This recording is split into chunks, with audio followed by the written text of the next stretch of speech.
Hey, my name is Ben Affleck, and I'm here. The Criterion collection has brought me into like my idea of heaven.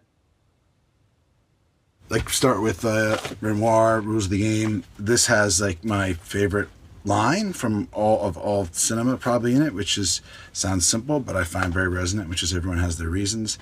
I stole it. It's in Gone Baby Gone also. An astonishing, an extraordinary filmmaker and humanist, and kind of the ability to kind of create empathy and understand other people. I feel like he almost sort of introduced into cinema.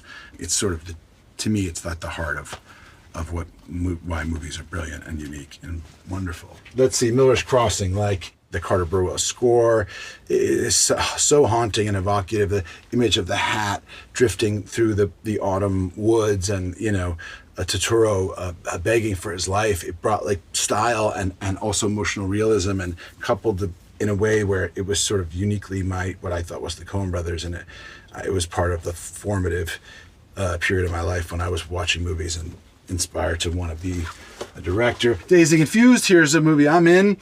This was a wonderful experience for me. It really taught me in doing it that because Rick Linklater, the director, kind of invited us to be authors and participate and write and improvise, that he made every actor in it a partner. And I, as a director myself, I've really latched onto that lesson and tried to continue with that. I remember he sent us a note that said if this movie is produced as written, it would be a massive underachievement. And I'd never seen like humility in that way, or that kind of approach and that way of inviting, your collaborators in. It was amazing. Badlands, Terry Malick made this movie. It's one of his great films, coupling sort of rebellion and youth and suburbia with this like strange kind of monstrous feeling like violence that seems inexplicable. And he really captured this sort of both the beauty and the pain of that place and time and that idea. He's just an incredible, Steven Soderbergh, Traffic, the seminal. It's about the drug trade and in its many impacts and manifestations. And this movie made a massive impression on me. God, this is unbelievable. I can't even being in here is so. Hollywood Shuffle. Robert Townsend made this movie. It's about being a black actor in Hollywood, and I found it so fascinating. I still remember the line at the end, just there's always work at the post office. And it was the first time I saw somebody define the ability to choose or not choose kind of what they did, take authorship over their life and their art, and it remains very meaningful to me. God, Trainspotting, Danny Boyle's, this is an incredible film about heroin addiction and Scotland and, what a country colonized by wankers. It was just amazing. That's a bad Scottish accent, but those are my ancestors. So I feel some bizarre affinity for the place. And God, it was such a good movie. Spike Lee's Malcolm X with Denzel Washington. There is not a performance I can think of and seeing that's better than this. And I remember where I was when I watched the movie, and I remember when I walked out, I thought, I want to be a better man. And it was the first time movies touched me in that kind of a profound way.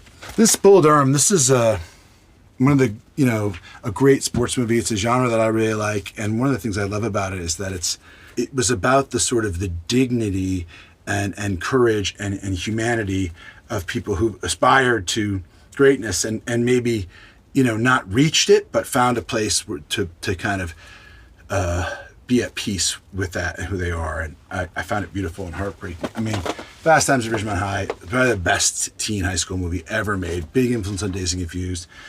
Incredible performances. Chief among them, Sean Penn as Spicoli. Once I cruise history, I'm not coming to your side of the building, and Mr. Hand, and I don't, get out of here, Curtis. I don't hear you unless you knock.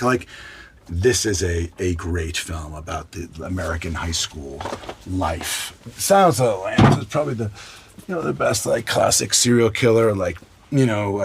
There's stuff in this movie that's just been borrowed by 1,000 other movies. I've tried to rip it off. It's just an incredible film. Jonathan Demme did a spectacular job. Of course, Anthony Hopkins as Hannibal Lecter, Ted Levine as Buffalo Bill, and Jodie Foster kind of carrying it in this spectacular way. The protagonist is just an example of how you make a really great pop, scary, wonderful film that's smart and terrifying and engaging. So this disc, the Criterion, I was surprised when I heard Criterion was doing Armageddon, because I didn't think of it as that kind of movie when we did it.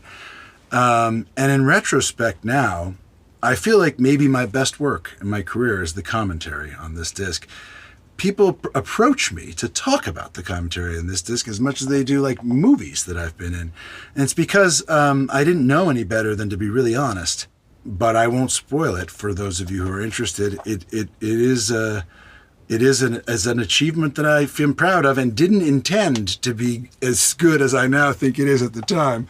Criterion, when is the 4K coming out? This movie, The Elephant Man by David Lynch, is the first and only time I ever saw my father cry. A movie about like what it means to be a human being, and it's heartbreaking and beautiful, and has tied to a very personal memory for me. It's probably a good note to end on.